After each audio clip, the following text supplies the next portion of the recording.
अगर आपके परीक्षा नज़दीक आ गए हैं और आप कुछ महीने बाद एग्जाम देने वाले हैं तो इससे ज़्यादा मोस्ट इंपॉर्टेंट वीडियो हो ही नहीं सकता। आज की इस वीडियो में हम आप सभी को बिल्कुल लाइव प्रूफ के साथ दिखाएंगे कि बोर्ड एग्जाम की कॉपी कैसे चेक होंगे।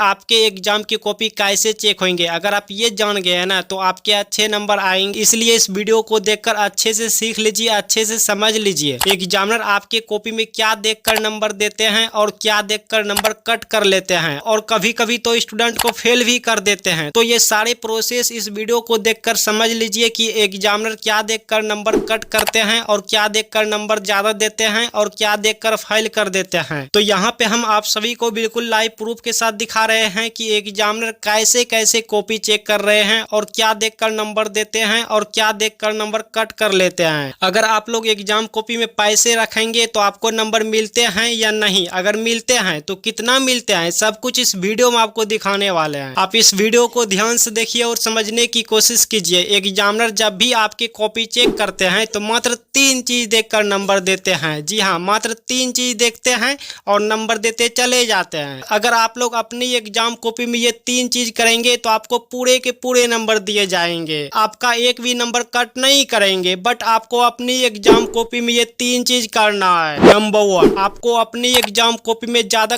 कट क्रॉस नहीं करना है। अगर आपका हैंडराइटिंग खराब है तो ज्यादा से ज्यादा कोशिश करना है 1 से 3 पेज तक साफ साफ लिखने की, कुछ इस तरीके से।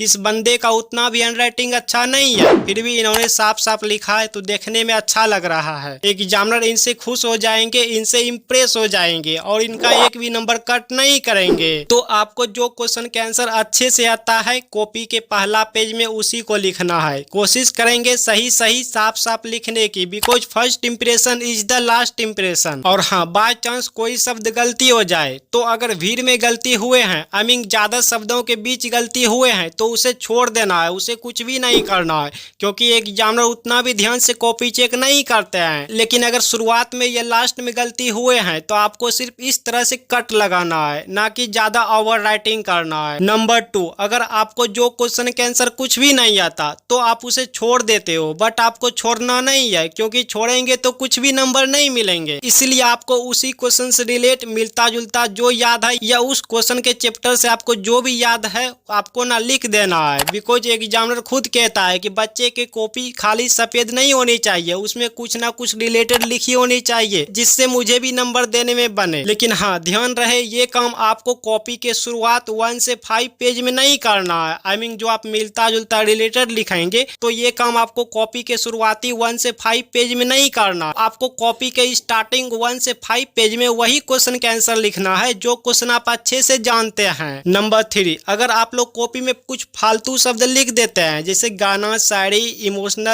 इमोशनल बातें बहुत से स्टूडेंट लिख के आ जाते हैं। कुछ बच्चे टीचर जी को कसम भी दे के आ जाते हैं कि सर अगर आपने मुझे फेल किया तो मैं सुसाइड कर लूंगा, सर मैं गरीब घर से हूँ, मुझे पास कर दीजिएगा। दुख भरी कहानी, दर्द भरी कहानी, इमोशनल बातें लिख के आ जाते हैं। तो ये सब कॉपी में लिखेंगे तो एक भी नंबर नहीं मिलेंगे आप। ये सब फालतू बेकार शब्द लिखने से अच्छा है भाई मैं ना डिस्क्रिप्शन और कमेंट में लिंक पिन कर दिया हूँ सभी विषय में पास होने की, आप सीख लीजिए वीडियो को देखकर।